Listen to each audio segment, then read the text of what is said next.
Did you see the stylish kids? Welcome to the Young IPA podcast. I'm James, this is Pete. G'day everyone. Back in studio, happy about that. 2nd of June, episode 167.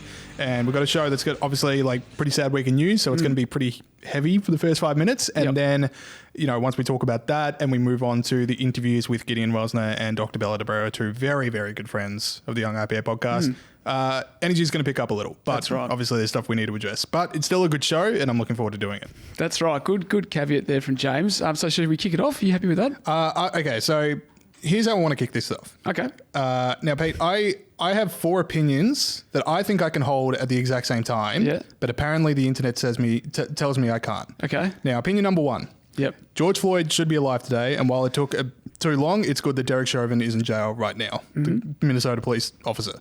Opinion 1. Opinion 2. Police brutality is a huge issue, and people need to know that cops acting badly will be prosecuted. So far, 2 opinions. Now, opinion number 3, people have the right to gather peacefully in protest, and even in time of coronavirus, your First Amendment rights in America or just right to freedom of speech is important. Yep. So far, I think they're all good. Now, the 4th opinion I have is that looting is a crime. Now, that's the one that seems to be people saying, okay, I can't hold all 4 at the same time. Yeah. But I think I can hold all 4 at the same time. Oh, absolutely. And I think that's probably what pretty much most people reckon. And it's not just looting as well. It's like the violence that is associated with the looting, which is in certain instances been absolutely appalling. But you can very much hold those opinions at once, mate. You have my permission. Okay, good. But like I don't agree that like a lot of people are in the camp. Like I know there are a lot of people, and hopefully they're listening to this and going like, yeah, so you can hold all 4 at the same time, and I do.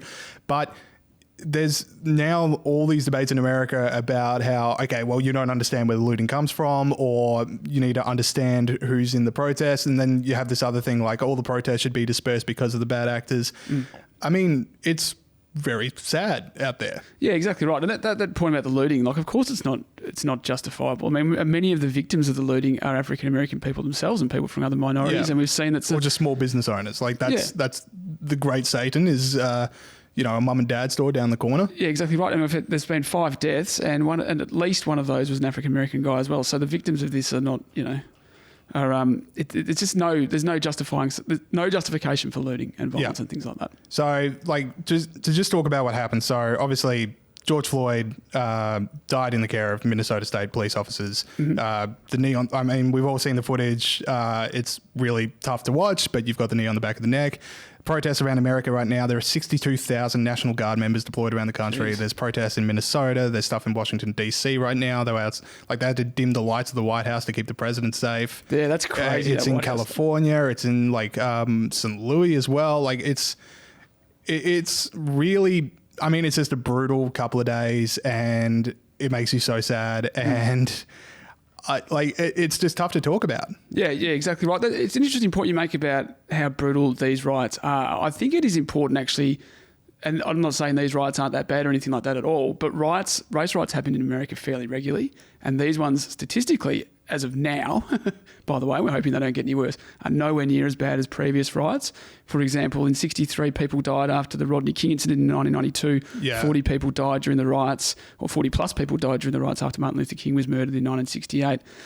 So I guess particularly young listeners who are like, oh my God, I've never seen anything like this before. This stuff does happen from time to time in America. It is a pretty crazy, violent place. It does. And like, I was talking to people over the weekend and they were like, is America the most divided it's ever been? And you're not even talking about like George Floyd, you're just talking about like the Trump presidency and the media and stuff like that. Like, America was in civil war for 4 years. So like technically it has not been the most divided it's ever been. And I'm sure it's been this bad. I mean, like you talk about Martin Luther King's assassination. Around the same time was the Democratic National Convention where the riot police got brought in and protesters were being beaten up on the streets. So like America's got a history of this, and, we'll get back to what was normal before that. But this is just a brutal reminder of just how angry people are out there. Yeah, exactly right. And I'd add to that in the 70s was also a very divisive time under the Nixon presidency. And of course, you had Timothy McVeigh in the middle of the 90s who killed 170, 180 people with the Oklahoma bombing for white supremacist reasons. The other thing about this, which makes it seem really bad, which we probably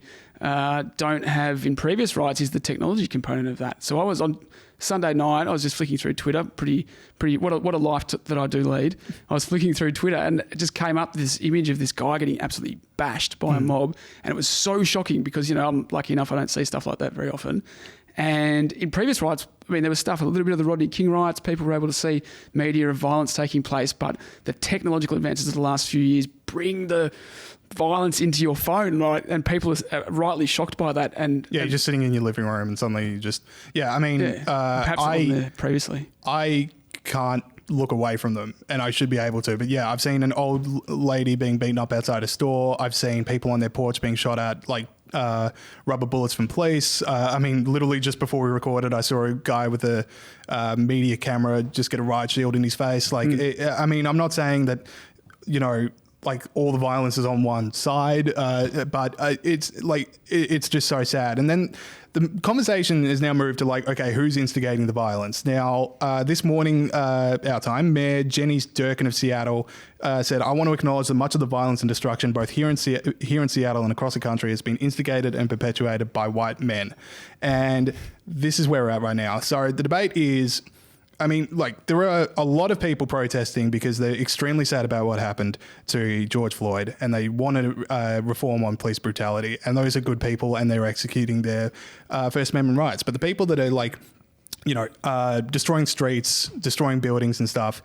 And let's take Jenny Durkin at Seattle at her word. And also Minnesota Governor said, Tim Walz was saying 80% of arrests were people from outside of Minnesota. They wind that back, but people on the street told CNN, they're like, it's people from out of state coming in and starting riots. So if it is white men, there's now the debate online as to whether or not they're white supremacists or Antifa. Like, Trump has already said, like, it's Antifa is now a domestic terror organization. It's not sure, like, they're not clear on how he can designate that, but that's where the debate is. It's like, is it Antifa or is it white supremacy? And suddenly George Floyd, like, that's just an afterthought. We're all talking about, like, who's responsible for violence. Exactly right. This is a very serious issue that people should consider and talk about properly, and a lot of people are using it for their own ends, whether or not, you know, and there's clearly plenty of Antifa knuckleheads who think this is my moment for the, you know, the revolution's going to come now. And you might be talking about this later, but there's videos of black people, African-American people telling off white people who are, you know, spray painting Starbucks and stuff like that. I don't want to steal your thunder on that point, but that's really good to see. How realistic do you think that white supremacy point is? Do you really think there's white supremacists? Is that, I mean, I've just seen rumours of like, that. Again, like, who knows what's going on in the middle of a riot on the other side of the world, but it does make incredibly logical sense for white supremacists to be marching alongside Black Lives Matter protesters, but just for their own methods. It does make a bit more sense for Antifa. But like, the thing for me is that it's now turning into everyone screaming at each other. It's white v black or it's red v blue, and no one in a position of power has any incentive to make change. If Minnesota brings in, like, Minnesota, Democrat ruled for 50 years. If they bring in reform to make the police, if they bring in reform, it can sort of help Trump, so they don't have the incentive to do that. Like, we're all now screaming at each other, and when someone comes up with a policy reform to make sure what happened to George Floyd doesn't happen again, everyone's going to be like, beat it, nerd, this is a culture war, okay? We're not talking about that anymore. We're talking about, is it white supremacy or is it Antifa? Yeah. Like, seriously, everyone remember where you're standing right now, because next time this happens, you want to remember how quickly you can get back to where you were and like what takes you had, because this is going to happen again, because nothing's going to get done because everyone's screaming at each other over who caused what violence. Yeah, that's right. And it's, people will say things now that they may regret in the future. I think, there is a question about, is there systemic racism in police forces in the United States? I've sort of, for research for the podcast, I did, a bit of research, and there's actually evidence in both directions. There's a study that came out in 2015. It said that fatal shootings, that white officers are not more likely to shoot and kill minority suspects. A 2016 Harvard economist study from a bloke called Roland Fryer published a study that said blacks are 24% less likely to be shot at by police relative to whites. On the other hand, there's a squillion studies about stuff. The one that I read that examined 20 million traffic stops, James, so that's pretty in-depth, that found African Americans are more likely to get pulled over, more likely to be searched, getting pulled over, stuff like that. So when they get in a car, they're just more likely to be pulled over, et cetera, et cetera, et cetera. And there's squillions of examples of that. That's just one example. So, I think it's complicated.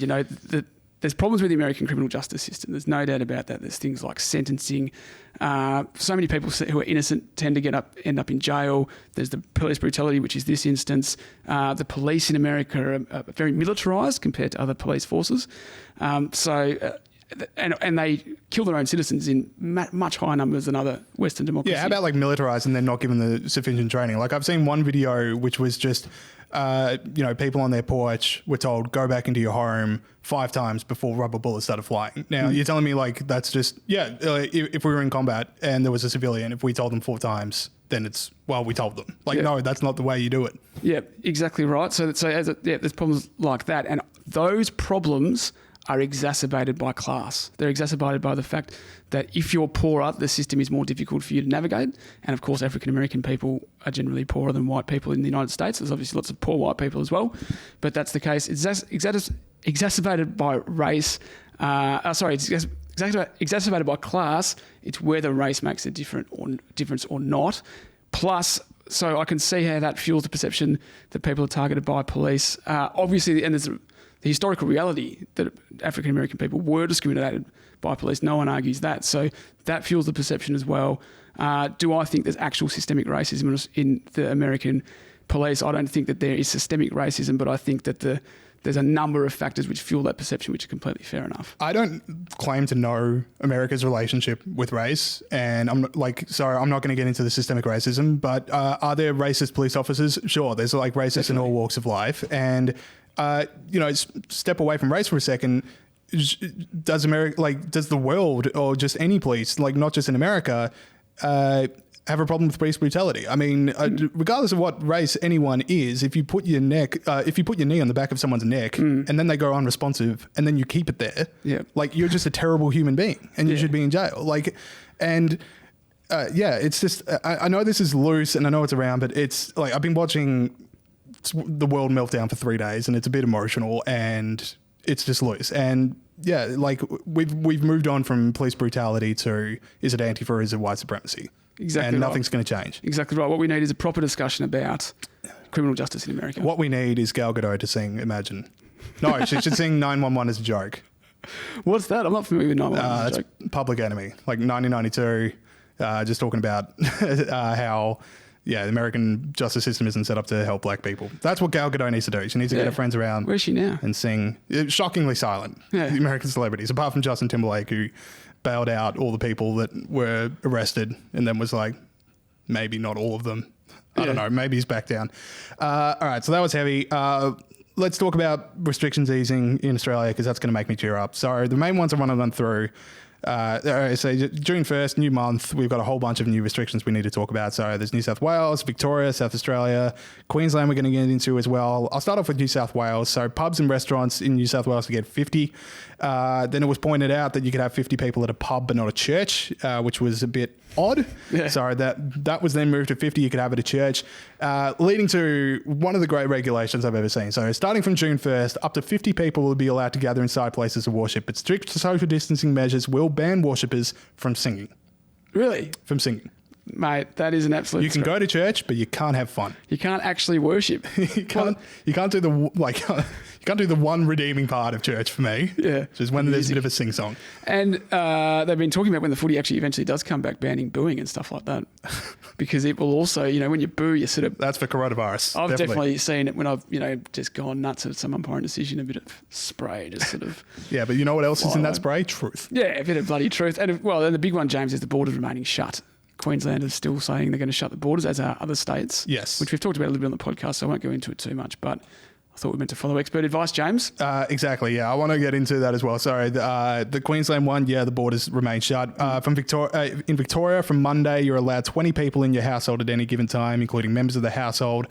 You can go to a cafe, 20 people out of cafes, restaurants and pubs, as long as social distancing is followed. Churches and synagogues, as well as 20 people. But, Pete, if you go to work... When you can work from home, if you go to work, on the spot fine. Really? Now, that doesn't make a whole lot of sense to me.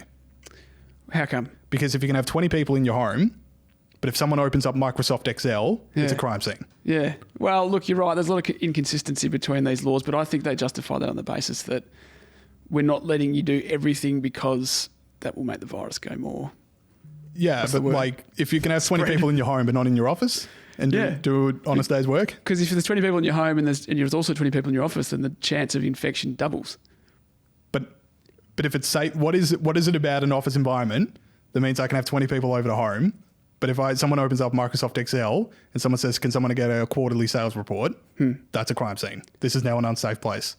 What do you mean? So if you can have 20 people in your home to socialize, Yeah. but if 20 people gather and do work in one room when they can do it from their own homes, Yeah. what's that about? Well, because that means if you're... Are you being sarcastic or are you genuinely defending this one?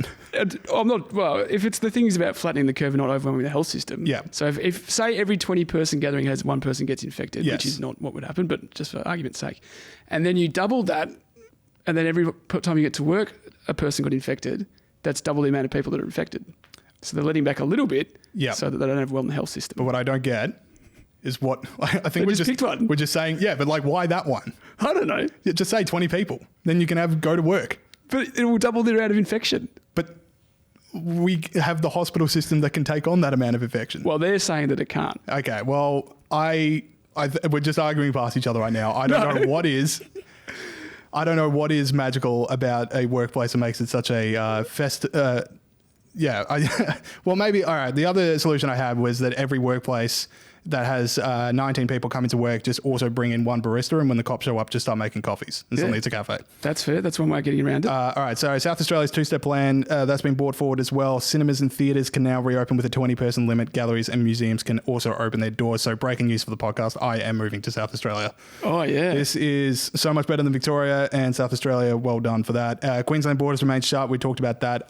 I'm with you. The idea of uniform health advice is out the table. There's nothing about the air or geographical location of Victoria that makes it any different to any other state as to whether or not the virus is going to spread more. Yep. And if there's more cases in New South Wales than there is in Victoria, I don't see why you can have more gatherings in New South Wales than you can in Victoria. Exactly right. That's what we keep saying down here. Heroes and villains of the week. So this is a Grunt the Pig freedom snort, and this is the snort that we bestow on people that stand up for freedom. Pete, who is your hero of the week? Well, James, it's someone who gets mentioned a lot in the heroes and villains, and that is Elon Musk. Now, it's been a week of bad news. It's been pretty terrible stuff, but SpaceX, Elon Musk's company, has delivered 2 astronauts to the International Space Station for NASA following a historic liftoff and a smooth docking in. Yet another first for Elon Musk's company. It was an important news for the IPA, which of course favours free markets and small government. It was privately built and owned spacecraft, carried astronauts to the space station. NASA considers this the opening volley in a business revolution encircling Earth and stretching eventually, James, to Mars. Now, the main thing about this is obviously we love Elon Musk, at a time when we're sort of reminded of, I guess, the bad things about humanity and the violence and the despair and all that. This reminds us of human achievement and, ambition and amazing things that humans are capable of, James, if they put their mind to it. I have to eat humble pie here because I've often said my criticisms of Elon Musk have always been I also want to go to the moon, so with my respect and admiration from the world. And so now the fact that Elon has been able to successfully launch a rocket, we are now no longer on equal playing field. Yeah, and I've got a way to catch up. I like the way that you were pretty firm on that. You were like, you know what, Elon, it's all talk. Yeah. And now that it's no longer clearly fair. He's got the drop on me. He's got the drop on me. He's got you covered, mate. But anyway, there's still time. You could do it one day. I've got a few more records I'm going to buy before I start investing in intergalactic space travel. Now, my hero of the week is basically, just to bring it back to the start of the show, but anyone in a video from the protest that didn't make me sad, you're my hero of the week. Because there's just been so much sad things out there that anytime I see like genuinely peaceful people protesting, or you can see, running through a few clips off the top of my head, there was this, Antifa protester or whatever, but just someone clearly looting, just breaking up the sidewalk is in America, so I can't say sidewalk. And the rest of the protesters grabbed him, gave him to police and said, look, here's the guy that's doing this stuff, not the rest of us. It's good because there's such a distinction to make between protesters and rioters. You also had, there was a clip this morning, John Bones Jones, the MMA fighter, just ripping a spray paint can out of someone's hand. That was good. Killer Mike's speech. We talked about him on the show before, but the rapper Killer Mike talking in Atlanta about how you're not going to get anything done if you burn down your own homes or burn down your own city. It's all about going into a voting booth and getting the right prosecutors in there and getting the right police officers in there. Like, that's how you do it. There's so much sadness in the world right now. So if you are like genuinely being peaceful and just trying to say what's on your mind in a peaceful way without breaking into some building and taking a TV, then you are a hero. I think that's an important thing to note at a time like this. And there's a couple more examples. There was a woman who someone was handing out bricks from a car, and she grabbed the brick and didn't throw it back in the car, but pushed it back into the car and said, told them off. And a woman who told off people who were spray painting Starbucks and saying that's not helping us. We're going to get blamed for that, blah, blah, blah. So no, you're exactly right. It's a time when the tendency is to focus on the negative thing, but we should talk. Oh, and of course the famous one, the police officer who made the speech to the protesters, because like me and my officers have put down our batons, taken their masks off and talked to them and said, we agree with you, police brutality is bad. I got a round of applause from the spectators and it was a beautiful thing. And yeah. And then before we started the show, so George Floyd's brother just saying please stop rioting. That's not how you honour the memory of my brother, which is an important source to hear it from. That's pretty amazing going through his time of grief for him to say that. All right, villains, James. So this is, I'm glad you skipped over the worst part of the show every week, which is the explanation of who the villain is. I haven't skipped over it. I was just about to launch into it. Damn, I shouldn't have seeded the ground on that one. Extinction Rebellion fake nudity run the tape. More than 300 arrests have been made across Australia as Extinction Rebellion protests enter their 6th day. So we give this because that's obviously a fake nudity run. If you really cared about the earth, you would nude up completely. And we give this to people who have put forward villainy this week. James, who's your villain? So the Global Times, which is the English newspaper under the People's Daily in China, have run 3 articles in 3 days criticising the Wolverines, which, friend of the show, Senator James Patterson, friend of the show, Andrew Hastie and Kimberley Kitching have put together. There's just Australian parliamentarians concerned about the influence that the People's Communist Party in China have over Australian politics right now. Global Times, if they're running 3 op-eds in 3 days about you're doing well. And the fact that they've named James Patterson and Andrew Hastie and Kimberley Kitching, you're getting to them. And they're trying to intimidate. And, universal sign you're doing well is when your enemy is really loudly claiming that you're not owning them. Yeah. Yeah. I reckon that's a real feather in James's cap. He's really come on, James. He deserves a feather in his cap. I think a little bit of that process to go to us as well because, we've given him a platform. Well, until the People's Daily call us out, I don't think we can stand on the same shoulders as the Wolverines. But their next step is getting accused of being Russian spies. Now, that's when you're really making some progress. When someone calls you a Russian spy, you're making some change. Yeah, that's something for James to look into. I would point out, James, I've never been called out by the Chinese government, but I once... haven't been working hard enough. I've written an article for a newspaper in Cambodia that is now banned. Oof. So the newspaper's banned or the article? well, both really, but the newspaper is banned and not to do with my article. A few years after my article. Well, that's... So I don't know if you can claim any of that. Sorry, Pete. Bit of a minor flex for Pete. Emphasis on the word minor, but your villain. I'm really proud of that. Anyway, my villain, robodebt, James. Robodebt, $720 million was incorrectly taken from 470,000 people. As a result of robodebt, of course, it was when the government was incorrectly calculating how much people owed the government. They were saying the ATO was using an IT mechanism, computer, obviously, to work out that the income they were receiving from certain people didn't match up to what Centrelink had for their income and the welfare they were receiving. So as a result, they just hit them with these automatic debt notices, basically, from a computer rather than a person. They got the calculation wrong for 470,000 people. And the government sort of swept this a bit under the carpet on Friday night with a press conference, as governments tend to do. And they said... And it was immediately after the COAG stuff as well. So everyone's talking about that and it's like... Psst, we kind of screwed up robodebt. Sorry. Moving on.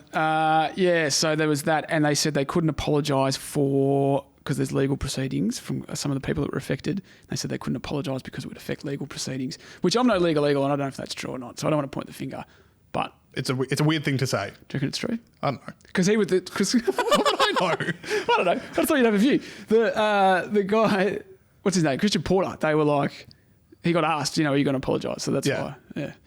Anyway. Sorry, I'll next time I'll come armed with an extensive knowledge of the Australian legal system. Come prepared, mate. And to me, robodebt is just boy, it's been a heavy top of the show, but for so many vulnerable people, we're talking about people on Centrelink, so these are vulnerable people, and to get a random message from the government saying you owe this much money, thousands sometimes, scary. That's a scary text to get from people that might not be able to cough up the money immediately. That might be and. You know what? I'm not going to go too far into that one, but there were some pretty sad stories of how people reacted to receiving those things, and I think people know what I'm talking about. But Can I just make one more point that Gideon told me to make, Go. which I forgot to just then? He said you've got to make sure. I think this is a point you have, Pete, not that someone told you to make. I think you've got to take ownership for this one. Credit where it's due. Gideon said you've got to make sure you say that it was their money, and this is another example of the government taking people's money off them. All right, so speaking of Gideon, we've now got our interviews with Gideon and Bella, and the energy's going to pick up, and I'm just going to it's a sad week, and you want to be entertaining and you want to do a good show, but yeah, it's just, you see one too many police brutality videos or rider videos. But anyway, energy's back up. Okay, we now welcome back onto the show someone who's been on a fair bit, and we love him every time he comes on. Policy Director Gideon Rozner, welcome back. Great to be here in this wonderful new set. This is outstanding. Yes, we're very proud. I've been at home so much I might crash here tonight just for a bit of variety. You know? That's important. Sleep here on the Yipa couch. Look, I like where I live and I like the people I live with, but I need a change of scenery. Well, Bolt, but you must know that when Airbnb was first a thing, Conan O'Brien actually rented out the set of the whatever show he was doing at the time on Airbnb. Really? Yeah. I think I saw one of those videos. Yeah. Now that you mention it. Yeah. Bolt's super triggered that he didn't know this. That I didn't get it straight away. That does hurt. Because I'm older, Yeah. you know. I didn't get a Simpsons reference in a group setting on the weekend, and I've been thinking about it every day since. It must have been a lousy episode, though. Everybody knows the good episodes. It was a good one. It was a good one, and I missed it. It was Getting it was a sloppy in rough look. isolation. Yes. Now, Gideon, last week we signed you up. We didn't sign you up. We instructed people how not to sign Gideon up to something. Absolutely. Thank you for that. We're very clear on that point. We just wanted to make sure that no thank one you. else has signed you up for anything. Well, I'd love to say that they took your warning seriously and I didn't receive any more emails, but sadly that is not the case. That I is continue to receive disgusting. emails. In the past week, I've gotten still ones from the Unions and the Greens and all sorts of other, a few more rags. Some guy signed me up to a porn site. So look, Oh, some guy. Yeah, okay. well, guy or girl, no, the no, resocialization of Peter Gregory. That is not appropriate for this podcast, young man. You're right. It could have been somebody of any gender signed me up to a porn list. that's So what we I have was to remember going that. for, Yeah. But to people who are doing it, to paraphrase the Prime Minister, I say, stop it. Just stop it. I can't be any more clear than that. Your camera's right there if you want to get down the camera. It is not helpful, and I have to say it's one of the most disappointing things to come out of this podcast since it was being launched just 2 odd years ago. So I can't be any clearer than that. Okay, Sky strong Ross are words. talking. Strong words. Have you received any correspondence from the Trot Association of Ottawa or whatever it was? It was like the Bond University Socialist Alternative in Toronto, Canada. No, amazingly no. I think maybe the Gideon Love Bolton Pete might have popped up on their spam filters. It's probably not the most honest. Some sort of infiltration. Yes. Yeah. Anyway, well, people out there, stop doing it. And if you want to go back and listen to how not to do it. If you want to know how not to do it, Yeah, then you guys. this last week. Yeah, thank you. Now, to serious issues. Yes. The Heretic. Yeah. Runaway hit. Number 7 on News and Politics in its first weekend, which is huge. Yeah. And people are loving it. I loved it. And what's been the feedback like from your perspective? Look, it's been really good. Yeah, I mean, the reviews on Apple Podcasts are really, really good now. They're starting to trickle in. There were a couple of people who jumped on early, as they do, to say 1 star is propaganda and all the rest of it. I mean, it's not we've got a few of those. Look, it's not the 7:30 report. Well, that's a bad example. They're pretty biased. But, we tell our story about what Peter went through and, it's been picked up overseas, which is really exciting as well. A few academics there saying, this is a really good piece of work on academic freedom. So, no, it's been a really, really good response, and hopefully it means that more people know what's going on at campus, and it resonates with people. They think, well, hang on, the time I was told to shut up, or I was charged a appearance fee for some conservative I wanted to bring to campus, that's not just me. This is just endemic in our institutions. So, yeah, who knows? I might have a sequel coming up, The Heretic 2. Where can you... There's plenty of them. Obvious bit of housekeeping, where can people find it? Yes, on iTunes or Apple Podcasts. Just wherever you get your podcasts. Spotify, It's on all. Podbean, Check the internet, YouTube, people. and at ipa.org.au/The Heretic. But if you're watching this, you obviously have your own trusted podcast platform. Yeah, it's like wherever you're listening to it, it's available there as well. And for people that don't know what The Heretic is, it is a behind-the-scenes look or inside Peter Ridd's fight for freedom of speech on climate change. Yeah. So if you want to know about the Peter Ridd case and you want to know about freedom of speech on climate change, great podcast. Or if you to just listen to. like those serialist documentary podcasts like The Dropout or Teacher's Pet and I things did like that. get a lot of Dropout vibes when I was listening. I was like, this is good stuff. Well, that was what John, because this is the thing about working for the IPA. John is such an early adopter. He came to me listening to The Dropout, as we all do on those sort of podcasts, and we should do one of these with Peter Ridd. And I thought, that's a bit of a challenge. But, he was right. The interviews that came out and the material, it just sort of wrote itself. So definitely worth checking out if I do say so myself. And people absolutely love that stuff. Yeah, like correct. a true crime. Not that this is like a murder or anything. No, but it's a civil case, not a criminal case. But Yeah. it's a... it's a new way of storytelling, and we can use it in what we do to talk about real issues. I mean, it's sort of where research and public debate is going. You can put out PDFs all day long, and that's fantastic, and we release some wonderful research, but storytelling, people want to know about the human story behind a lot of things, and Peter Reid has such an interesting story to tell. And there's something you brought up before. It's like, okay, we told our story about Peter Reid's case, and like, in a sense, yes, but also in another sense, like what I liked about the Heretic was we also sat down with I'm going to get his job title wrong, but someone from the Tertiary Education Union, he was a really secretary, good guy. The Queensland Division Secretary. Yeah, that's the one. And it's like I know we always play the ball and not the man at the IPA. Like, we're all about policy, but it always gives me a bit more oomph to go, like, okay, we're on the side of the unions with this. Like, we're with the Teachers Education Union. You should have the academic freedoms. Correct. Well, correct. And, I mean, we disagreed on a lot too. I mean, and I said on the show, the NTE offices are not the first place an IPA policy director would go. And we had a great discussion off without the recording devices were off about, where he stood on things like casualisation of the workforce and awards and agreements and everything else. And we obviously come at it from a slightly different perspective, but you can't fault the NTEU on what they do for academic freedom. They are doing what a union should do, which is standing up for something that is not just important to its members, but you cannot be an academic without having intellectual freedom. And they know that. And even though most of their members, I'm sure, would disagree with what Peter Reid said, it was very good that the NTE got behind Peter in such a big way, and then he's willing to talk to a guy like me, because talking to each other is very important. Yeah, it hurts his street cred as well, like having the IPA come into his office. Hopefully. So Gideon, you were watching last week's federal court hearing, which was the Peter Reid appeal, or like JCU's appeal of the Peter Reid case. And I was watching the videos you made with Evan, recapping the day's proceedings. They were awesome. You can go to our social media websites and check them out. Now, was there any new takeaway or thoughts you had in the appeal that didn't come out in the federal court case? Because I know in an appeal, it's basically, like, as you say in the videos, day one's just recapping what happened last time, and then day two is the facts of the case. So was anything new out of the appeal? Look, nothing was new, because, as you said, it was an appeal, and another side could really bring new arguments, being an appeal hearing. But I think it was interesting because they were trying this familiar case that I'm familiar with and everybody else is before judges who were more or less hearing it for the first time when they'd read the court documents and so on. But what was interesting about it was that day one was mostly dealing with matters of law, which is, did Peter have the right to say what he did? What does academic freedom mean? Because it was a provision of his EBA, his contract, allowed him to say whatever he liked, as long as it was an honestly held opinion based on his field of expertise, which it is, being from the Great Barrier, being an expert on the Great Barrier Reef. What was interesting was that the mood of the court and the hearing changed from day one hearing about these abstract areas of law to day two, when we heard about the facts. We heard about how, whether Peter had the right or not, which in my opinion he didn't, in the opinion of the lower court he did. There was still something to be said for the tyrannical way in which James Cook University handed him out, whether it be the warnings, the censures, the emails telling him he couldn't even speak to his own wife, searching through his emails to find more dirt on him. I mean, there was some really, really bad things that happened there. And it was interesting to see, as I said, how the court seemed to be very receptive to those matters of fact. Now, what it decides or not is another matter, because, as should be the case, the court didn't give much away. But I think I detected a shift in gears when that stuff started coming out. When can we expect a decision? Any time between 3 weeks to 3 months, I would say. I mean, it depends on when the court has the time and the capacity to do it. But the trial was held over video link via social distancing, so I think their court lists are quite small. So any minute now, and if we win, great. I have a big celebration. Everybody else has a big celebration. But if we lose, well, then it's on to the High Court. Because for real?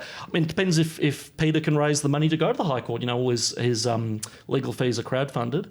But I think there is a lot of interest in this case, and we'll need to raise a lot of money. But we will, because this doesn't just affect Peter. It affects all of us, not least of all people in our line of work who talk about these issues openly and do go a bit against the grain. And we get yelled at it and slagged off by people like Friendlyjordies and so on. But we'll get into him. Correct. But there's a difference between being slagged off, which is all a bit of sport, and and actually being prevented from saying these things? And how much longer will it be in this country before climate denial carries some sort of civil or criminal penalty? It may sound crazy now, but you never know. I think it's like bigger than climate denial. I think if it is. Academics out there are told like, hey, look, being collegiate is more important than getting to the truth of the matter, then that's just like turning you back on 600 years of how we've done this. Correct. And to be fair, a lot of academics who otherwise, wouldn't quite like our stuff on climate, to put it mildly, do support not so much us, but they support Peter in this fight because if shutting somebody down because they think that the Great Barrier Reef happens to be healthy is a good enough reason, then what about all the other, academics say some pretty out there things. And we criticise at the IPA. Well, I mean, we do. We put out audits of campus politics, of campus history subjects. And sex lives of convicts. Well, correct. Or like last week, climate change should be added to death certificates. And that's a crazy thing to say, but there is a difference between me sitting here on a podcast and saying it's crazy than university administrators stamping it out. Whether we like it or not, we give billions of dollars each and every year to universities to create public squares where ideas are tested. They might be bad ideas, but they should be tested with good ideas. They should not be shut down by campus administrators. So, it's important for us to put our position out there, which is, of course we disagree with a lot of things academics say. They're largely left-wing places, of course they are. But we may hate what they say, but we should be defending to the death their right to say it. Because otherwise, why do we give billions of dollars to universities? They're not as left-wing as they're more left-wing than they used to be, though. That's an important point. Look, I think the difference is statistically. Well, statistically, I mean, anecdotally, my observation is this. Now, I went to Melbourne Uni 10 years ago, right, when I graduated, and it was no right-wing fortress when I went there, to put it mildly. I was very much in the intellectual minority, and I was president of the Liberal Club and all sorts of other things, and I knew that, but at least I had the space and the freedom to say whatever I wanted to. I'd be chased around and, roughed up a bit and whatever happened in any given day, but I didn't mind that, it was exciting. These days, I feel like if I'd said half the stuff I'd said, I'd be dragged to some sort of grievance tribunal and had some trumped-up charge of creating an unsafe campus environment and had the book thrown at me. So there is a difference. It's not so much that the tone of, some of the ideas are sillier because they just keep going on and on to their logical conclusion, but there is a problem. The crisis really begins when people can't offer up their own views, and then it becomes an intellectual monoculture. And again, to make the point, I make it 5,000 times, that is completely contrary to what a university should be. We might not like what universities come out with, but that's their job. And if we have intellectual freedom, we might get another 10 Peter-ins. All right, you've been chomping at the bit for this one. So your old mate, Friendlyjordies, made quite a video last week. Now, a lot of people listening won't know who that is and probably won't have seen the video, I would imagine. But his YouTube channel, he's got a pretty decent following. Look, he does well. The videos, I don't like them, but I get the appeal. So he made a video criticising Waleed Ali and criticising you. Now, I got about 3 minutes in and then I decided that my time and resources were better spent elsewhere. So I'm not as across this brief as I probably should be. So maybe, Pete, you could take over and fill people in on what I haven't seen. Well, that's good pass in the back there, James. No, it was the thing you mentioned was about Waleed Ali and Gideon Rozner. The half of it that I loved was the bit where he slagged off the project continually, which was fantastic. So what it is, he goes into an old report that Gideon put out. You put it out, didn't you? Yeah. Yeah, you put it out 3 years ago. About the CFMEU and about the cost of construction in Victoria. Correct. And then he found this project report about it, which was actually quite favourable towards the report, which I remember at the time thinking, that's a good run on the project. Yeah, exactly. Correct. And so he talks about how bad the project is because of that, and then he talks about how bad the IPA and Gideon are because of that. Yeah. Should we roll a couple of clips? Yeah, why not? He looks like an ugly, fatter version of me if I had an anus for a mouth. I am the caterpillar. All right, Gideon, now you've got your chance to respond. I'm the caterpillar. Well, look, firstly, I've never minded this guy. I've actually been a bit of a closet fan of old Friendlyjordies, or I was. The thing about him is he's very good at what he does. He's got his YouTube clips, which, make a few funny observations and so on. But to me, he's a bit like one of those comedians, and I'm sure, Bolt, you have observed this as well, being a sort of a fan of the genre. He's one of those comedians who was really edgy and really interesting and really funny, and he got a few laughs, and then his sort of act went on for 5 years, and it's not as fresh anymore. So you can do one of two things. You can either get more edgy and try to push the boundaries more, or in some way reinvent yourself, or you could take the lazy way out and get really woke. Like, Jim Jeffries or Amy Schumer, all these people who used to be really funny. Yeah, there's a word for it. Clapped up. Which? Clapter. It's this word. I think it's like Seth Meyers came up with it, but it's the Yeah. idea that like when you tell jokes, you're not exactly getting the audience to laugh. You're getting them to clap so that they show, I agree with what's being said up there. Well, it's still a reaction, but it's not laughter. Every late night comedy show, except for like some of the old greats like Conan O'Brien. Yeah, like, if you ironic watch that it's Seth Meyers saying it. Yeah, James Corden, that bloke, he just, sorry? Return Advocate. Yeah, but it's even happened to Batuta. Batuta used to be a really, really funny, irreverent, and it's still got flashes of that, but now it just makes these undergraduate sort of political points. So anyway, Friendlyjordies, and to be honest, I'm glad he made the video because I've been so jealous that he hatcheted such a Murrah from the ATA, Now Reason, before me. Great guy, I love Sachi to death, but I looked at him like, really? Come on, I'm out there doing all this stuff, and at the same time... They just got triggered from that nuclear video where Sachi like destroyed him for half an hour on nuclear energy. Yeah, so he stewed over that for 3 years. Yeah, he got owned by Sacha on a Change My Mind video, and he waited 3 years just plotting this, 20-minute hatchet. But anyway, so it's come out. Anyway, so before that, he slayed me off on Twitter out of nowhere. So, 4 weeks after I released the End of Lockdown video, which got a lot of traction online, he finally takes notice of it. I mean, this bloke must sit around eating fish and chips because that's where he gets his news from the old newspapers. So anyway, he tweets something like, the most selfish degenerate in Australia is at Gideon Rozner, and I just think, I'm going to be called worse things by better people. Anyway, I get into this Twitter stash with him, and he finally agrees to come on the full Rozner when it's launched so he can debate me like a man, like a person. And then he sort of my private messages tries to crab walk away saying, but I want to, if I'm giving you guys a public service, I want you to donate to the CFMEU. And I said, look, mate, we don't pay appearance fees. If we ever pay appearance fees, you can donate to whatever you want. Just come on and debate me. It'll be good content. It'll be good for you. It'll be good for me. Anyway, so I don't know if that'll actually ever happen. But anyway, so in the meantime, he releases this video. And, I mean, some of it he just gets completely wrong. He says the project puts me on without a writer of reply, where Dave Noonan from the CFMEU had like a solid 15 minutes afterwards, to as he absolutely should, to, say where he thought I was wrong, and then I could go away and say, well, that's how it should work. But more to the point, he completely misses the entire point of the video. I mean, the point of the video was not as, it's not the fact that our report wasn't about the fact that construction workers are paid a lot. Everybody believes in a fair day's work for a fair day's pay. The point is that infrastructure workers in Victoria are being paid way more than any other, not only other worker, but any other builder. The bloke who comes to build a deck in the backyard of your house does not get paid anywhere near as much as somebody who has the stop-go sign on a Victorian construction project, and who gets paid $150,000. The point isn't that these people are getting paid a lot. These people are getting paid a lot because their union, which is legally entrenched as a sweetheart deal with Dan Andrews for these eye-wateringly huge sums, because the CFMEU did a lot of in my opinion, because the CFMEU did a lot of campaigning for Dan Andrews and managed to get them elected. The problem is that we as Victorians are paying way more for freeways and roads and even hospitals and things like that than we otherwise would because of these deals between the big end of town in government and the big end of town in the unions and the big end of town in major construction companies. So Friendlyjordies, he thinks he's anti-establishment, and he thinks he's so irreverent. No, he's a cheerleader for the establishment.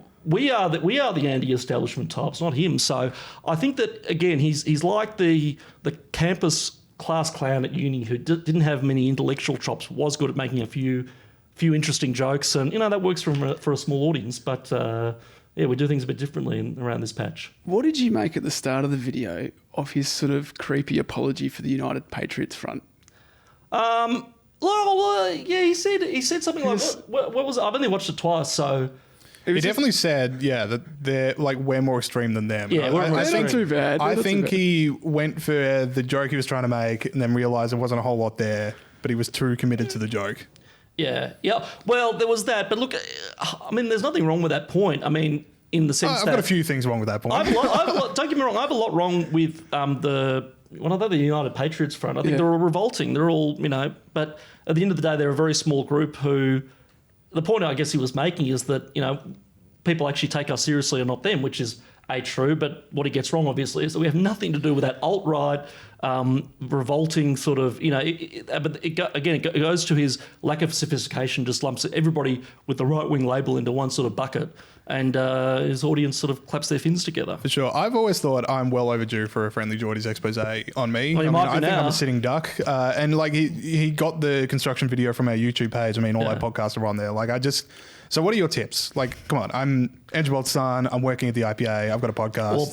Well, these are all things he's going to hit at. I'm sorry to tell you, you're going to have to go with one of these. This seems to set him off more than anything. He makes this is the other thing. He makes jokes that like Ellie Mail from Twitter makes on a daily basis, and the number one was the hair. So as much as I love your, artistic sort of bit alternate, if you want to get hatcheted by Friendlyjordies, you have to have the IPA haircut. Go to the barber that Ev and I go to and tell them what we sent you. I literally walked into Preen, I'll shout him out, Preen last week with a still of Brendan Fraser from The Mummy, and I said, do what you need to do. It's got to be my man Rob from Manhor on Little Burke Street. Little Collins Street, rather. I've got another point that I'd like to make. Yeah. This is where I believe I agree with Friendlyjordies. Oh, yeah. He made the point. It's not very friendly, is he? No, very, very mean. Very mean-spirited. Hostile Jordies. Angry young man. No, but anyway, he did make the point that the report was only 8 pages long, and one of the pages was blank, and we had another image on the front of the thing that was also in the back. Yeah. It's not. 8 pages. We normally do longer than 8 pages. How long was the Gettysburg Address? I don't know. How long was the Gettysburg? I mean, it's like 150 words. I'm going to look that up. Should we have put? We made our point succinctly. Should we have put it in a 50-page report and wasted all that paper? I don't think that's very environmentally friendly at all. Yeah, there you go. That's just good writing. Say what you need to say and get the hell out. Correct. Like, don't overwrite. So how long was the Gettysburg? We've got an update on Gettysburg. I mean, that video he made of me could have been 2 minutes 30 seconds, but it went for a whole 10. I reckon it's 138 words, and it is. Yeah. Well, something like 272. Yeah, it's a bit off. Close enough. Half. You're only half there. Yeah, well, maybe Lincoln could have trimmed a few parts down. That's as many words as I take to get warmed up on interviews sometimes. Yeah, well, I found one. Just say 82. Why the 4 scoring 20? Now, so Gideon, this is running fairly long, and we had a whole bunch of stuff. How's that for irony? Yeah, exactly. So. Got a whole bunch of stuff I want to talk to, so maybe you can pick one of the 3 topics I had written down, and we can talk about that. The 3 I was going to talk to. It's like a choose your own adventure. Yeah, so latest with COVID restrictions. I don't know if you want to go on around on that. The end of COAG or the end of Indigenous recognition in the Constitution. Look, I'll talk about COAG because a lot's been said. Yeah, because I know this is really sexy. This is what people listen to a podcast. Me and Bob argued about this. Pete pushed so hard for us to not address this in the show. We could talk about the fact that people can go to the pub now for the first time in a few months, or we could talk about federation reform. And I think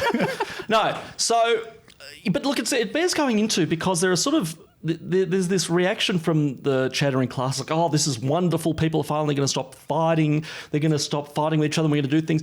John Roscombe actually made this point very well in the AFR a few weeks back when he said, no, we want politicians to fight. That's how you get better outcomes. The battle of ideas within government works very well. If politicians are teaming up with each other for the greater good, it's usually either over politician pay rises, which is basically which it is, or alternatively, it's over something that will screw everybody. So I don't know how excited we should be for this, but secondly, this is just like COAG with a fancy name. The National Cabinet, it will mean less accountability because they'll have some sort of variant of cabinet confidence and secrecy for these meetings. It will mean more groupthink because there will be a pressure not to publicly disagree with what this body does.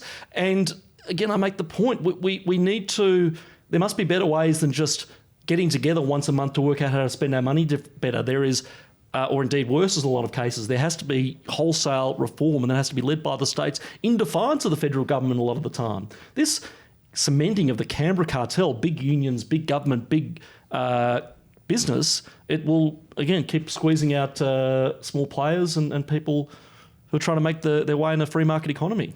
Do you think that we should give back income tax powers to the state? Yes, absolutely I do. I think that would be... And Malcolm Turnbull set that cause back 20 years when he decided to announce it off the top of his head during the 2016 election in a car park somewhere. But the problem with that federation is, that and this is the problem we're seeing play out in this corona situation, we have... federal government's responsible for raising revenue and running the economy. That's generally what they're seen to be doing. We have state governments that think they're glorified service deliverers. So if you were Dan Andrews, you think, okay, I could take on a responsibility over the economy and things like that for which the feds pick up the tab, or I could focus on keeping the hospital system running smoothly. Now, you can't blame him for wanting to do that. The problem is Dan Andrews has kept it running so smoothly that we have basically nobody in hospitals. Elective surgery has been put off. People have to wait longer for cancer treatment and things like that, or have had to wait longer. It's getting started now. But the economy is completely tanked and much more damage has been done to us than would have been done by this coronavirus. So if states had to raise their own money and had to be accountable to the people in their states on how to raise it, not only would they be more careful with it, but secondly, it would create a competitive dynamic. If you don't like the amount of tax you're paying in Victoria, and God knows it'll probably be a high taxing area, we can move to Hobart. You can move to the Northern Territory where you could have a drink as early as a month ago. Frothy with Michael Gunner. Competitive federalism works.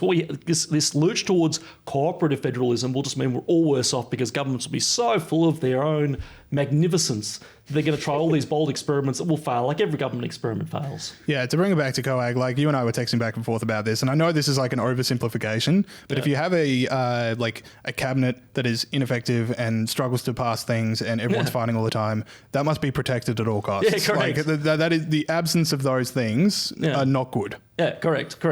And there's nothing wrong with cabinet government. It's a very effective system, but this is new. This is some sort of weird, ritualized new, we shouldn't try to reinvent the wheel. Let's separate the states, give them their own respective patches, and say all the best. All right, fair enough. Gideon Rozner, policy director here at the IPA. Cheers, Check guys. out Always the Heretic. Download it wherever you get your podcasts. So wherever you're listening to this right now, you can also listen to the Heretic if you haven't already. But you should have. Cool. Gideon, thank you so much. Thanks, Thanks, guys. mate. Okay, we now welcome back onto the show, long overdue, the director of our Foundations of Western Civilization program, Dr. Bella DeBarrow. Welcome back. Thank you. It's been so long. I thought you'd forgotten me, actually, quite frankly.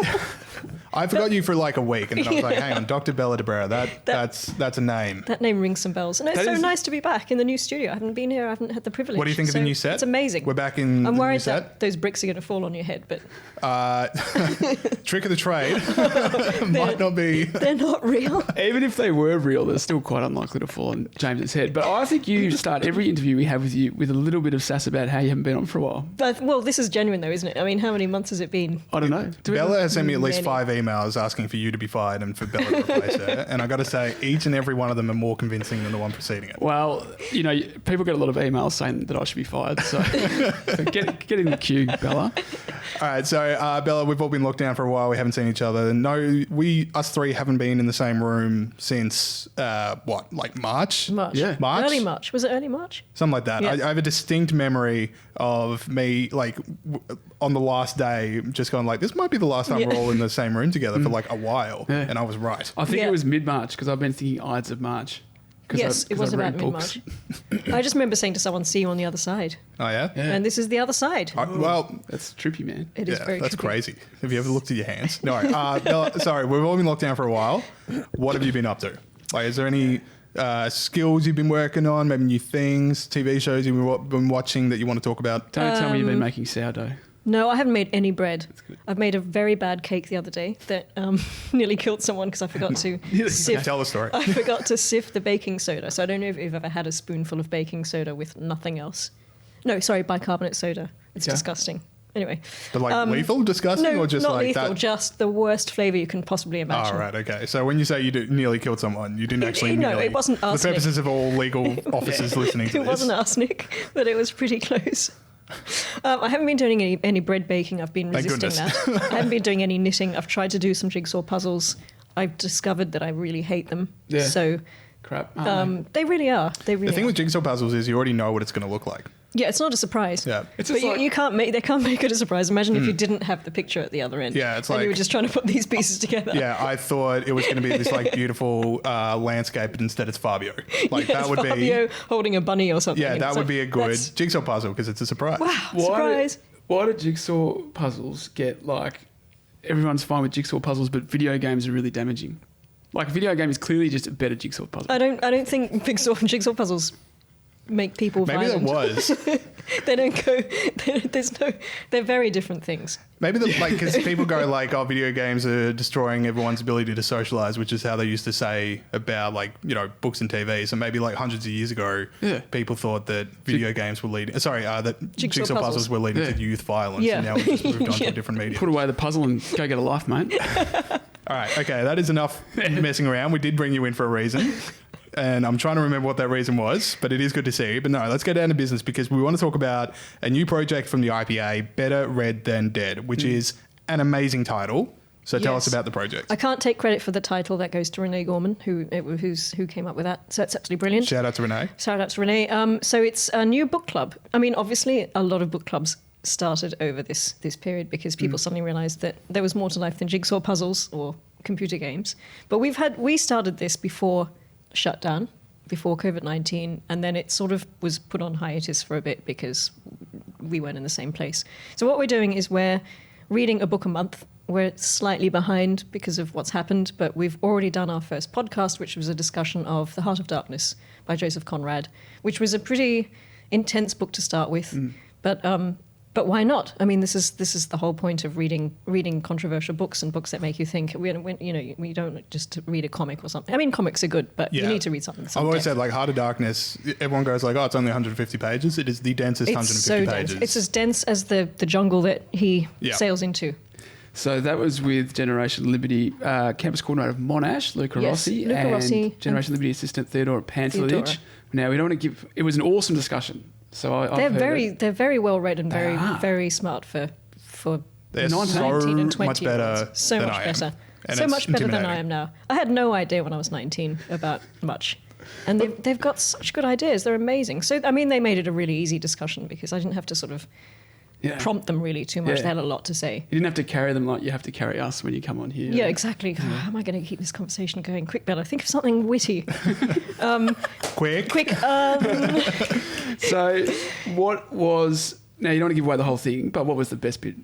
Or what was a highlight? Not the best bit. Just give us the best bit. Just give us a rundown of the entire podcast.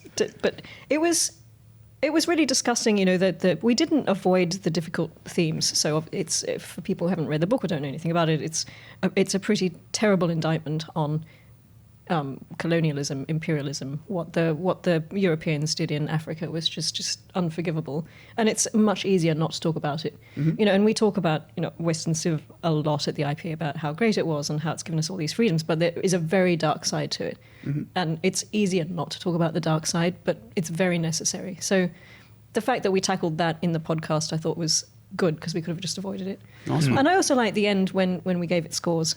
Oh, I thought you were going to give away the ending of Heart of Darkness. I also like the end when turns out it was all a dream. Yeah, well. I'm really keen to listen to that discussion, and I know you've got a whole lot of other books, and we won't give away the conversations you're going to have on that, but maybe we could talk about, I don't know, some of the books that were like shortlisted for Better Read Than Dead and then didn't make it, and then we can talk about those sort of books just to give people a flavour of what Dr. Bella Debrera brings to the discussion about books. Well, I actually have to admit that I wasn't involved in the putting together of the list either. That was Renee and Theodora. So I came in a bit late once the list had been put together, and just basically said, yes, let's look at these books. They sound great. So I can't tell you about the ones that we're not talking about because I don't know what was on that list. All right. What are you looking forward to? But I can tell you about the next book. Which we can do that. Which is an old classic, an old time favourite. It's Jane Eyre. Spot goes to the park. All right, Jane Eyre. All right. Could not be more of a contrast to Heart of Darkness. Yeah, a lot more gallivanting around the English countryside. And I remember reading it at school and being completely in love with Mr. Rochester. Really? Yeah. Who's completely Mr. in love with Rochester? Mr. Rochester. He's the dark, brooding Heathcliff of Jane Eyre. As terrifying? He's not as terrifying. He's Good. a lovely man. Oh, okay, good. So he's not like Heathcliff. He's not like Heathcliff, but he's the sort of the male. He's the male romantic.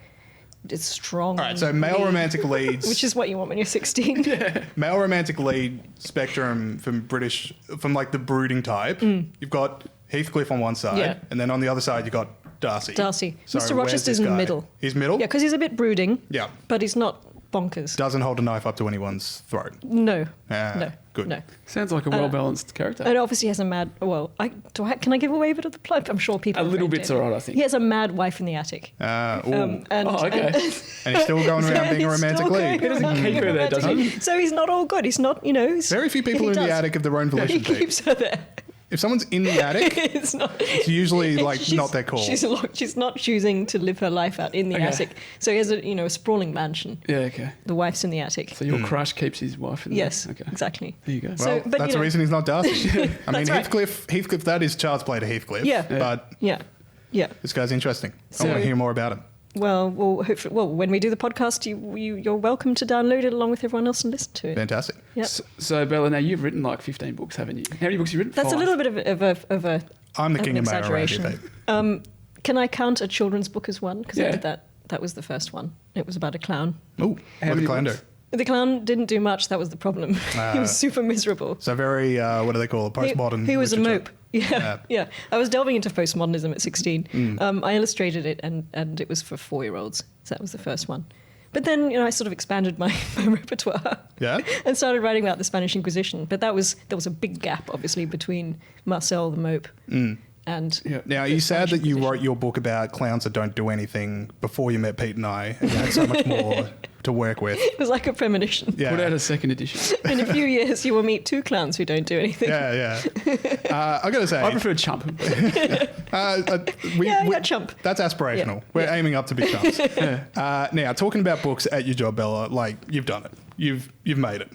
Like this is peak Bella is talking about books on a podcast. Yes. Oh, yeah. And being paid for the Yeah, it's amazing. privilege of doing Well, it. I'm being paid to read them. Yeah.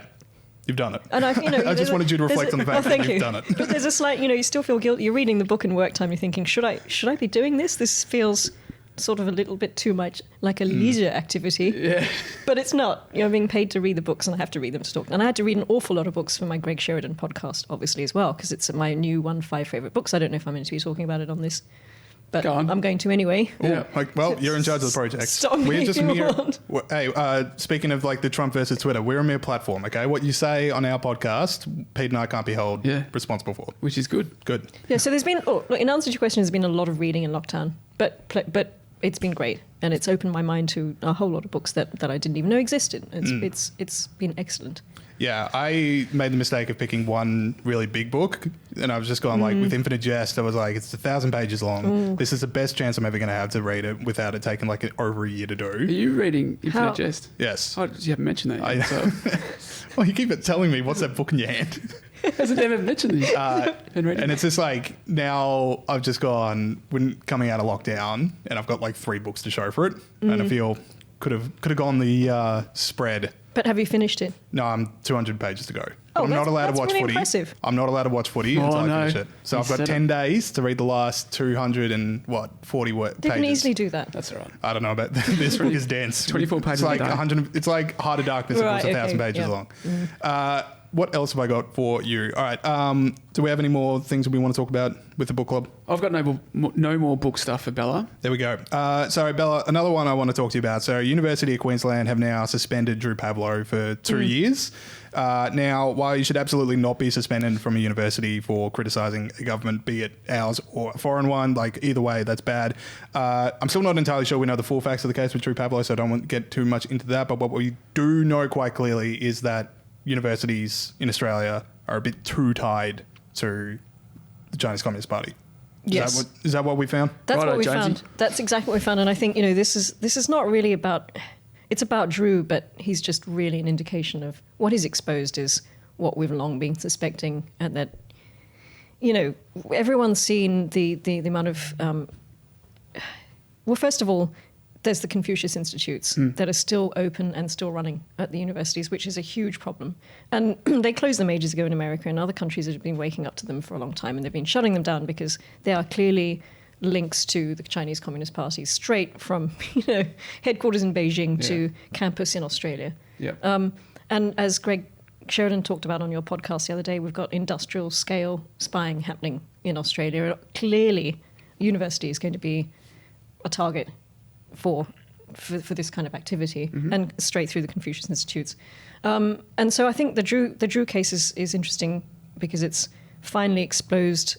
It's exposed what we've known all along, and it's exposed just how ridiculous a business model the universities have been operating, which is just relying on one source for their income, and it's an unreliable source because anything could have happened. It just happened to be this pandemic that turned the taps off, and it's worrying that people don't seem to understand what they're dealing with in terms of the Communist Party, just as we've seen with Chairman Dan.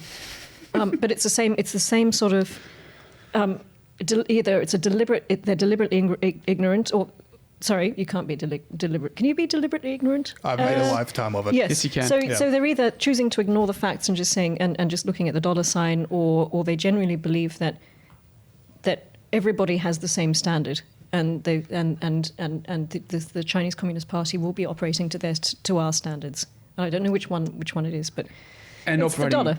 And operating in good faith. And clearly one party isn't. That's right. Yeah. And when Greg Sheridan came on the podcast, I think it was last week, he had that excellent quote about Dan Andrews, where he said, what did he say? He said, they deal with these inflated provincial leaders by the thousand or something. Yes, by the thousands. It's great. So Daniel Andrews is going to be another one that they've flown out, wined and dined, told that they're special. Which we all want. Which we all want, of course. We all want that. Special. Yeah. Yeah. And so they've clearly done the same things in these universities, and I think it's really, I think it's been a good thing to have all this exposed. I don't really know what to say about Drew's suspension from the university. It's clearly he hasn't lied, he hasn't done anything wrong, he hasn't tried to burn the university down, he hasn't done anything objectively wrong. He's been a troublemaker, but what he's said has been true. Yeah, I don't know a whole lot about it, but yeah, it has clearly shown that there's a big problem. There is a problem. All right, Dr. Bella Debrera, Better Read Than Dead. Check it out, coming out in the next few days. Yeah, next few days. Better Read Than Dead. Can't wait to listen to it and all the other episodes. Dr. Bella Debrera, thank you for coming on. Thank you so much. Thanks, Bella. Okay, last up, we got 3 funny stories we want to get into now. First up, Q&A Club, my favourite segment. Everyone's favourite segment. I mean, Pete's Not Fine Global Edition. The candle burned twice as bright, but half as long. Mr. Worldwide. I've got some good ones this week. Oh, good. Okay, darling. Come out on Friday. Now, so we've all had a lot of opinions about what we've seen over the last couple of days in America, and no one's opinion has been more incomprehensible than Pete Buttigieg. So here's what he tweeted on the 30th of May. And Q&A Clap, for the people that don't know, is just when someone says just the most vapid, knee-jerk, usually left-wing statement of just like complete inconsequential words. You just want to give that person a Q&A clap, because that's the kind of stuff that always does well in Q&A, and I think that's what people are aiming for. People dying is bad. That's the kind of stuff. Beautiful stuff. Beautiful sentiment, Pete. I'm against bad things. Yeah. And again, beautiful. Yeah. All right. So here's Pete Buttigieg's tweet. Black lives depend on whether America can be what we want to believe it is, what we need it to be, what it could be. Systemic racism is so woven into the fabric of this country, facing it will take action, honesty, listening, and deep, deep change. And for many of us, humility. Okay. Thank you. Have you got any idea what he's going on about there? It's a bit generic. Yeah. I think I know what he... Well, no, I mean, that's...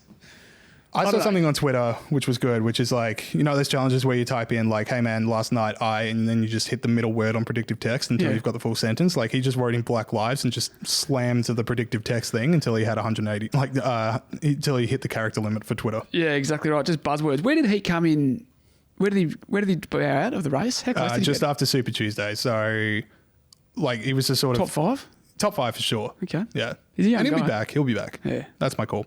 All right. So we've got a new segment, Pete. Well, I feel a bit bad that I'm introducing this because you invented this, James, and I love it. And it's called It's called Reports Say. Now, Q&A Clap, as we said, is sort of people saying it's bad when people die, and it gets a round of applause. We've got the other segment that's called Talking Points So Dumb That They're Impressive, and that's sort of like when people say renewable electricity is the cheapest form of electricity, always my go-to on that topic.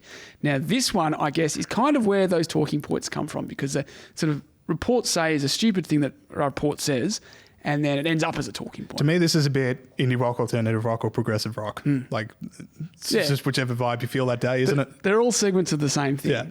Yeah. That's a good analogy. So this was the Australian Institute had a report that was reported on by the Australian newspaper.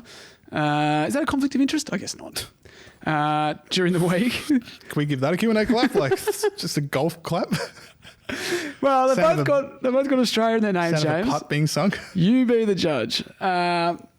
Okay, so what they were talking about was the decision from the New South Wales government to freeze salaries for the public sector. Now, we talked about that on the show last week. They wanted to freeze salaries for the public sector, which go up 2.5% every year in New South Wales, and they wanted to freeze it just for a year to save $3 billion because of the COVID-19 pandemic, because James, we're all in it together.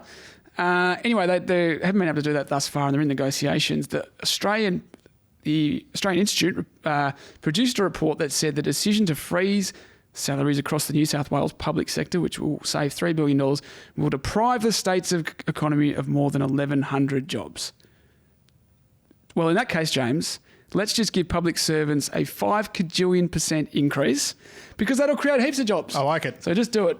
This is what the thing. Sign it off. It's when they talk about minimum wage and all that stuff, why do they ever stop at the numbers that they stop on? The minimum wage should be $100 an hour. Oh, but I mean, why not $100 million? I mean, if the government has can just give away as much wealth as possible without any consequences, why stop at $100? Why not stop at 75 million kajillion? That's a good point. I just like the idea that, you know, there's people out there at risk of losing their business or are on reduced hours, and all they want is a sense of equality of sacrifice, like that we're all in this together.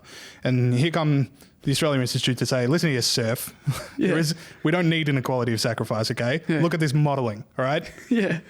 So go back to your home and wait for us to tell you when you can go back to work, because the modelling tells us we don't need equality of sacrifice. Exactly right. And of course, in case it's not clear to anyone out there, the $3 billion is not just like this $3 billion that the government's keeping. It means they take $3 million less off people in the community.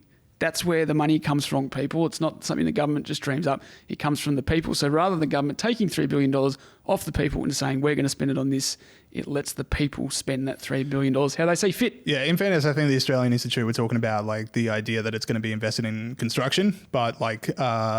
That'd be fair. All right, fair enough. Oh, well, sorry, I apologise.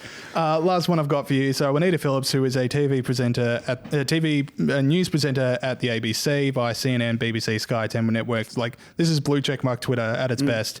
She tweeted out yesterday, I'm predicting there's going to be a lot of Aussie blokes drinking beer. And sorry, this came out yesterday when obviously there were changes in restrictions over where and when you could go to a pub. I'm predicting there's going to be a lot of Aussie blokes drinking beer and knockabout male pollies having a cold one on TV news tonight. Probably my least favourite cliche and one that really, truly does not represent the majority of us. Juanita, read the room. Okay. Read the room. Yeah. Like, there is nothing more majority Australian than sinking a beer. And I'm not saying, like, men and women, all right? Oh. It's not just knockabout Aussie blokes. There are plenty of knockabout Aussie women as well, dying to get out there and then drink some alcohol.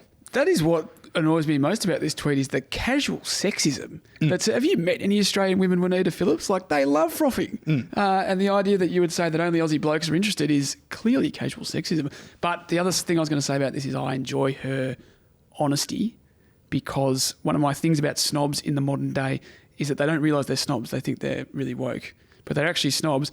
And so Juanita is just, she knows she's a snob, and she's like absolutely just telling everyone about it. So good on her, you know. Yeah, fair enough. A bit of honesty. But yeah, in a tough week, going to the pub is the one thing I'm looking forward to. Sorry, don't take that away from me either. All right, that is it for the show this week. Yeah, absolutely, mate. That's all I've got. Okay, that is it for the show this week. End of my Word document. So to Gideon Rozner and Dr. Bella de Brera for those interviews, and we'll see you guys on Friday. See you later, guys.